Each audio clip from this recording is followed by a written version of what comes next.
Justin Jefferson, JJ McCarthy, and the Minnesota Vikings host Lamar Jackson, Roquan Smith, and the Baltimore Ravens in a massive AFC versus NFC matchup. The Baltimore Ravens, their season is fully alive. The Vikings, their season is alive. Both of these teams were on the brink. Minnesota, with a 3-4 record, had to go to play the Lions, a place in Detroit where they had not won since 2020. They get a massive win. Baltimore staring down the barrel, their season on the brink a couple weeks ago with a 1-5 record. They get the win against Chicago with the backup in Tyler Huntley, and then a nice win against Miami on Thursday Night Football. Now 3-5.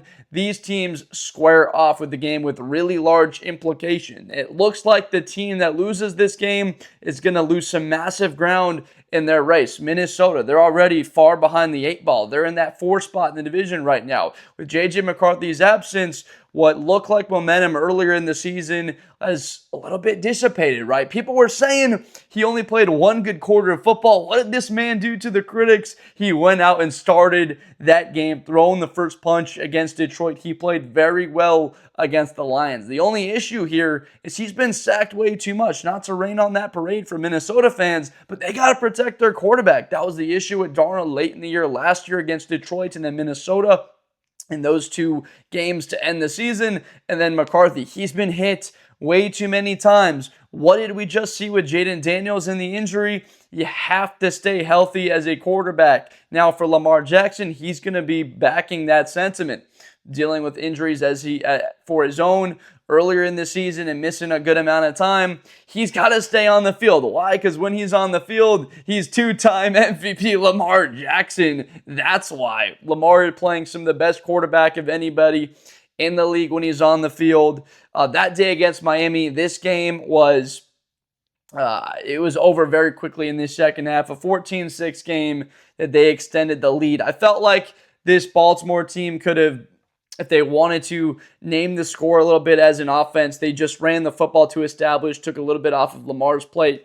Defensively, though, how different do they look with Roquan Smith back in the lineup? A total of 12 tackles, 9 of them solo against the Dolphins. I think that his elements of athleticism to be able to run sideline to sideline, and in this game in particular against Minnesota, who again has one of the best receiving corps. Some people can make an argument this is the best receiving corps in football. He's going to have the responsibility of covering TJ Hawkinson. I'm fired up about that matchup, but more of a concern for me with Baltimore is on the perimeter. Covering Jordan Addison and Justin Jefferson is a massive task. You saw the problems that they brought up for Detroit to be able to handle these guys. It was clear that Minnesota wanted to really have a lot of balance. They wanted to run the football on the day. They ran for 5 yards a carry, 142 yards. They're going to try and do that against Baltimore. Still on the season, we would have to say this has not been a good defense. Without Madubuike, this defense has fallen apart really, but they have played a lot stronger football in the last 2 games against Chicago, only allowing 16 points, and then against Miami, 6 points last week. That's 22 points in the last 2 games. And offenses that at their ceilings can be really prolific. That's a top 10 offense that the Bears possess. Now for Minnesota, how does this team attack Baltimore as a defense? Being able to get pressure up the middle is pivotal here. Javon Hargrave is arguably the best player on that Minnesota defense. He has been so helpful against the run this year in the middle. This is a guy that was with Philadelphia and that for that Super Bowl team a couple of seasons ago that was really just so good against the run. One of the better defenses in the league. This is the type of impact player that helps you out. He was there in San Francisco, I believe, last year, and then he comes over to Minnesota, and it's like, why did anyone let this guy go? He's been so good. And then Eric Wilson, a monster day, 2 sacks of Goff. He had 3 tackles for loss. And then there's Jonathan Grenard. So this front 4, it's on them. Lamar Jackson, we haven't even talked about the elements of his legs yet. That's been really the key in these games against the NFC opponents, is they've never seen him before, and then it's just they never see him. He's just got that element of his legs and his speed that you just have such a struggle. And then you add in Derrick Henry, the the knuckles to the combination with Sonic, and these guys formulate such a dangerous backfield. And then you've got a madman at offensive coordinator. And why I say madman is he's not afraid of running the football 12 times in a row and showing you we're going to out-physical, punch you in the face, and see how you deal with it. How are you going to take getting punched again? Are you going to be able to get punched again and get back off the mat? I think that Minnesota can. The core of this team is tough. They're led by a coach that is quite good in Kevin O'Connell. We get two of the better offensive minds in the NFL. I think Minnesota's got to stick to the ground game. The injury to Aaron Jones, that hurts in a way. He had a really good day against Detroit. 9 yards a carry. He, on only 9 carries, was able to put up 80 yards overall. Jordan Mason still has been the good back, but they've sort of gone back and forth between them, riding the hot hand, so to say. And now it's going to be a lot more on Mason.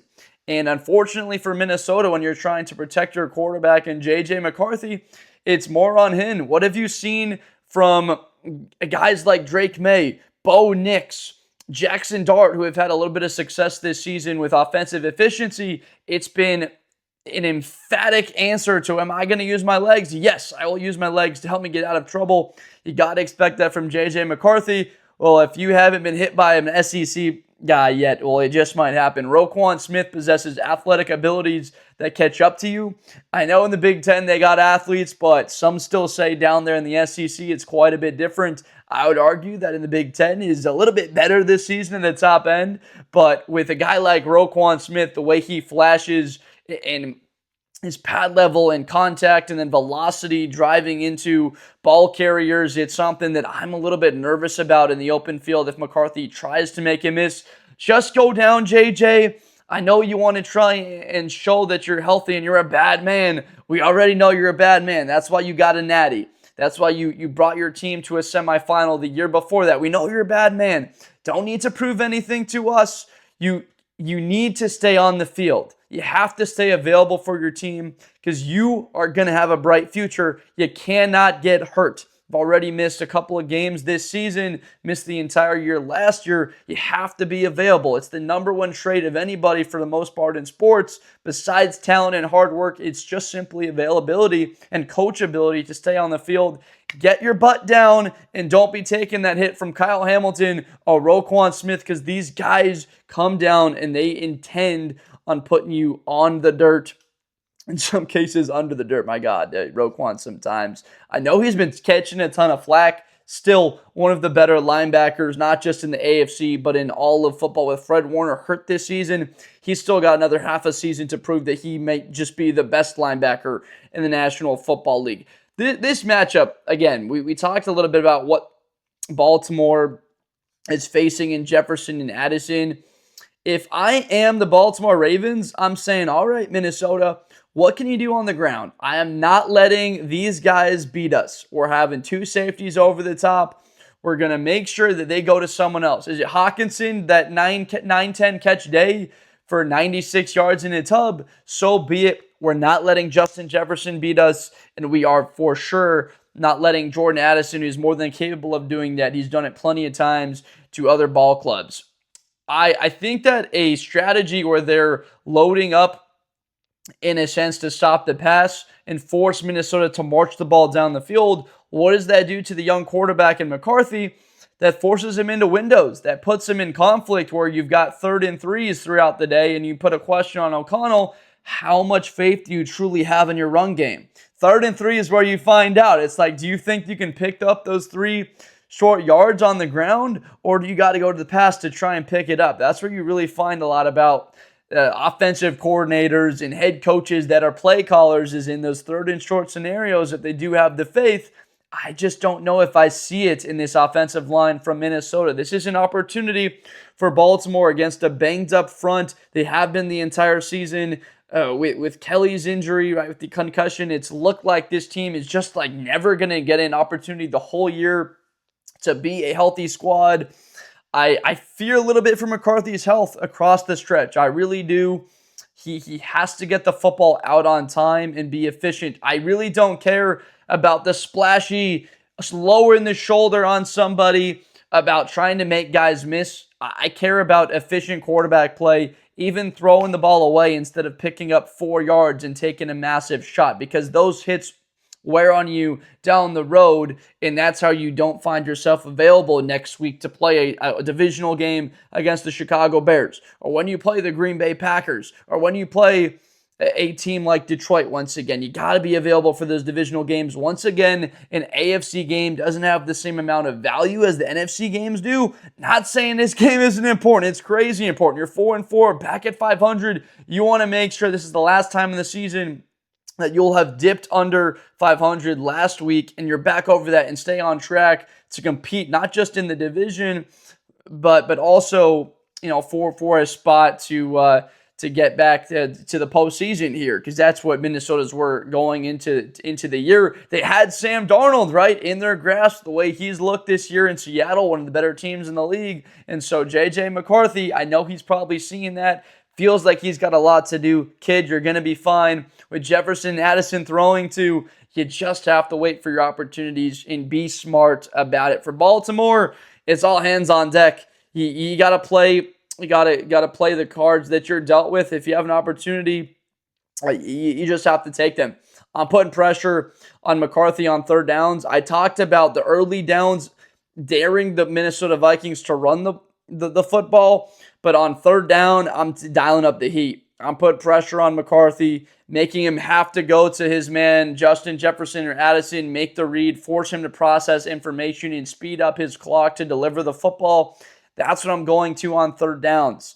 It's one of those games where you have an idea, an inclination here. The Ravens are favored by 3.5 as of the recording of this video on Monday. I am going to go with the Baltimore Ravens. This guy, Lamar Jackson, is just too good in these games against the other conference. He's been too good this season. All evidence points towards this Baltimore team being able to go on a run now. They just got out of that little bit of the gutter, the lull. This is the other opportunity to show the league here that they can get back in it. And I think they do that. I'm going to take the Ravens 30-21. I don't think Minnesota has enough to keep up with this offense. This defense in Minnesota certainly can limit Baltimore, but this is one of those rare quarterbacks. There's only a few guys that you could argue, your Mahomes, your Josh Allens, your Lamar Jacksons, where you can have a great defense, but he can still make you pay. I love what Minnesota's got in that back end. It's great to see a guy like Harrison Smith still making plays for Minnesota. What this core is for the Vikings is truly one of the better defensive units in the league. There's an argument for sure that they're not just a top 10 defense, but also a top 5 defense with what they can do with Brian Flores as defensive coordinator and his matchup against John Harbaugh. 10 tackles for loss against a Detroit team that prides themselves in physicality, establishing that line of scrimmage and winning at the point of attack. I'll see the Baltimore Ravens challenging that. They've got a Derrick Henry and Lamar to run the football too. And with Mark Andrews out there with 2 touchdowns last week against Miami and his role in the red zone, 2 grabs for 2 touchdowns, not a bad day overall. For fantasy people, they're like, this man would have had 2 points. Instead, bam, we add 12 to that. He's got a decent day overall of having a 16.4 day for you fantasy owners out there. I'm going to take Baltimore to win this game 30-21. Let me know down below in the comments what you think. Who wins this game? Am I too high on Baltimore and Lamar in this matchup against Minnesota? Do you think the Vikings do have a better shot at home than I'm letting on? Or do you agree with me? If you have not already, please subscribe for more Blitz with Blender content. I'm Josh Blender, making NFL and college videos, getting you set for these matchups that are just getting bigger and bigger, more exciting. Playoff implications in it. College, NFL, we're getting you all set on the show at Blitz with Blender. Thank you so much for watching, and I'll see you next time.